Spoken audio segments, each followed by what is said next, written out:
नमस्कार, मी दीपक राऊत तुमचे स्वागत करतो आजच्या शेअर मार्केट अपडेटमध्ये.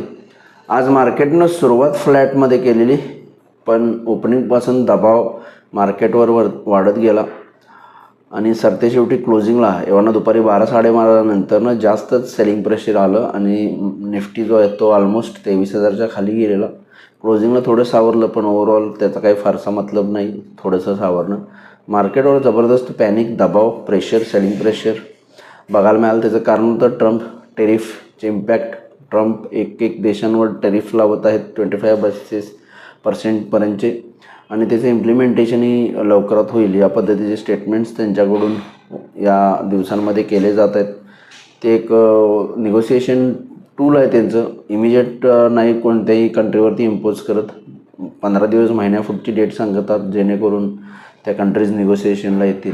आणि अशा पद्धतीचे न्यूज फ्लोमुळं मार्केटमध्ये अनसर्टेनिटी ग्लोबलीही निर्माण झालं आहे.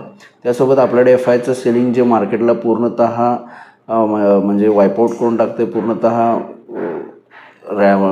काय म्हणतात त्याला, रॅटल करून टाकत आहे असं झालं.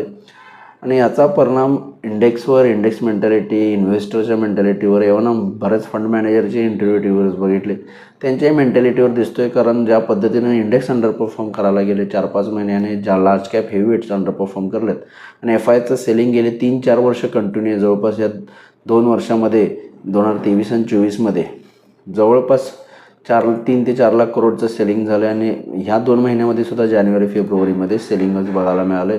त्याची आकडेवारी ऑलमोस्ट 30-40 हजार करोडच्या आसपास जाते. आणि याचा सगळ्या प्रभावामुळं मार्केटवर जबरदस्त दबाव बघायला मिळतो आहे. रोज 3 ते 4 हजार कोटीची विक्री FIsकडनं केली जात आहे, ज्याचं कोणत्याही प्रकारचं सोल्युशन DIsकडनं या DIs बाय करतात, पण FIच्या तुलनेत ते खूप कमी पडतं आहे असं वाटते. दुसरी गोष्ट, FIs लार्ज कॅप्समध्ये विकतात, त्यामुळे इंडेक्सवर दबाव क्रिएट होतो. या सगळ्या न्यूज फ्लोमुळं रुपयाची रेकॉर्ड घसरण चालू आहे. 88 रुपयेपर्यंत रुपया गेला. आज थोडं RBIने इंटरव्ह्यून केल्यामुळे थोडं रुपया सावरलं, 87च्या बिलो आलं. पण 88पर्यंत जाणं थोडंसं काळजीचं आहे. पण तेही टेक्निकली गरज आहे, कारण ट्रम्पच्या टेरिफ इम्पॅक्टमुळं चायनाज युआन जो आहे तो घसरत आहे. चायनीज युआन घसरत असल्यामुळं आपल्या RBIला पर्याय नाही की रुपया घसरवत ठेवणं, आणि त्यामुळं आपल्याला रुपया पण घसरवावा लागत आहे. आणि या सगळ्या गोष्टींमुळं मार्केटवर त्याचं प्रेशर क्रिएट होतं. आणि परिणामी आपल्याला मार्केटमध्ये हा जो काही फॉल बघायला मिळाला गेले 3-4 दिवस, जे बजेटनंतर थोडं सावरण्याचा प्रयत्न झाला येऊन RBI पॉलिसीनंतर, पण जो काही सेटबॅक गेल्या 2-3 दिवसात परत FIsकडनं आला आणि या ग्लोबल क्यूजमुळे आला आहे, ते थोडंसं निराशाजनक वाटते, थोडंसं डिप्रेस करणारं राहतं आहे. पण ओव्हरऑल हे मार्केटचा पार्ट आहे आणि ह्या सगळ्या गोष्टींना आपण फेस केलं पाहिजे. त्यामुळे मला वाटतं फर्दर डिक्लायनिंग कदाचित येऊ शकते. महत्त्वपूर्ण सपोर्ट 22,800 ते 23,000ची रेंज आहे महत्त्वपूर्ण सपोर्ट.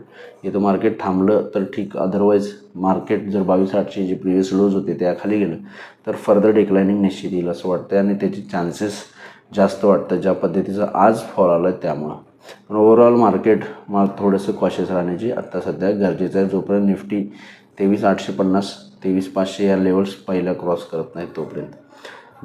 FIDIचा डेटा आजचा अवेलेबल नाही. काल FIsने जवळपास 2,500 करोडची विक्रीज केलेली आहे. DIsने बाईंग केलं 1,1100 करोडचं. पण ओव्हरऑल FIs DIsकडनं सेलिंगच होताना बघायला मिळते. आणि त्यामुळं काय झालेलं आहे, मार्केटवर आजचा डेटा बघितला असता निश्चित सेलिंगचाच असेल FIsचा. त्यामुळे ओव्हरऑल इंडेक्सचा सेटअप वीक आहे आणि फर्दर डिक्लायनिंग होऊ शकते जर आजचे लो आणि 23,000 ब्रेक झाला तर. त्यामुळे उद्यासाठी टेक्निकल लेवल्स बघायला झालं तर 23,000च्या खाली जर निफ्टी घसरला तर फर्दर डिक्लाईन 22,800, 850पर्यंत निफ्टीमध्ये येऊ शकते. 23,300 क्रॉस करून मेंटेन राहिला तरच फर्दर रिकव्हरी येऊ शकते. त्यामुळे निफ्टीला हायर साईडला 23,300पर्यंत जागा आहे. 23,300च्या वरती गेला तर रिकव्हरी येईल असं वाटतं.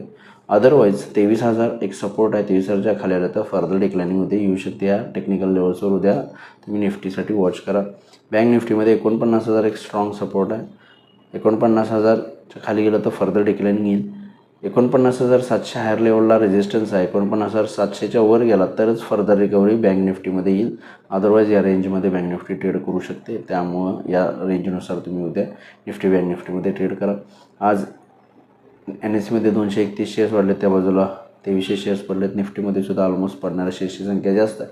इव्हन सेक्टरल इंडिसायजेसमध्ये बघितलं तर सगळे सेक्टर्स जे आहेत ते रेडमध्ये जाऊन बंद झालेले आहेत. कोणत्याही सेक्टरला बाईंग नाही. ब्रॉड बेस्ड सेलिंग सगळ्या सेक्टरला आहे. त्याला लीड केले auto, FMCG, pharma, banks, metal सगळ्या सेक्टर्समध्ये मिड कॅप स्मॉल कॅपमध्ये तर 3-3% मंदी झाले. त्यामुळं वाढलेले व्हॅल्युएशन्स मिड कॅप स्मॉल कॅपचे FI सेलिंग, ट्रम्प टेरिफ आणि ग्लोबली थोडंसं नर्वस इन्व्हायरमेंट आहे टेरिफमुळे, याच्या पूर्ण सगळ्या या कारणांमुळे मार्केटवर दबाव बघायला मिळतो आणि कंटिन्युअस तो दबाव वाढत आहे. जसं मार्केट हायर लेवलला जातं FIsकडनं सेलिंग प्रेशर येतं आणि परिणामी आपणाला मार्केटमध्ये डाऊनफॉल बघायला मिळतो आहे. आणि हा सिनेरिओ अजून काही दिवस निश्चित चालेल असं वाटते. जोपर्यंत FIचं सेलिंग थांबणार नाही तोपर्यंत आपणाला थोडंसं कॉशियस आणि हायर लेवलला सेलिंग बघण्यास आपणाला थोडंसं बघावं लागेल. तर बघूया उद्या मार्केट कशा पद्धतीनं बिहेव होते. माझा व्हिडिओ ऐकला त्याबद्दल धन्यवाद. माझं व्हिडिओ लाईक करा, शेअर करा, माझ्या चॅनल सबस्क्राईब करून डेली अपडेटसाठी बेल आयकॉनला क्लिक करा. धन्यवाद.